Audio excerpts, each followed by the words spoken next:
Hi friends, welcome to Rekha kitchen. ఈరోజు మనం మామిడికాయ తురుము చట్నీ తయారీ విధానాన్ని నేర్చుకుందాం. ముందుగా ఒక మామిడికాయ తురుముని ఇందులో వేసేసుకుందాం. ఇందులో 1 టీ స్పూన్ ఆవపొడి, 1 టీ స్పూన్ జీలకర్ర పొడి, 1/2 టీ స్పూన్ మెంతి పొడి వేసుకొని మొత్తం కలిసేంత వరకు కలుపుకుందాం. ఈ విధంగా మొత్తం కలిసిన తర్వాత దీంట్లో 1/2 టీ స్పూన్ పసుపు, 1 టేబుల్ స్పూన్ కారం, రుచికి సరిపడా ఉప్పు వేసుకొని కలిపేసుకోవాలి.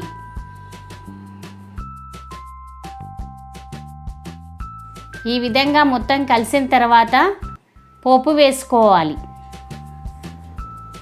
కడాయిలో ఆయిల్ వేసుకుందాం.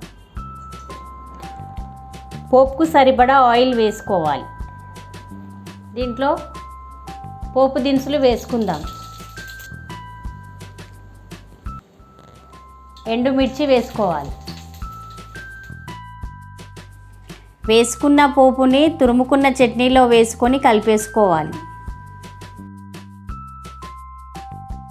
మామిడికాయ తురుము చట్నీ రెడీ అయిందండి. వేడి అన్నంలోకి నెయ్యి వేసుకొని తింటే చాలా టేస్టీగా ఉంటుంది. మీ ఇంట్లో కూడా ఒకసారి ట్రై చేసి చూడండి.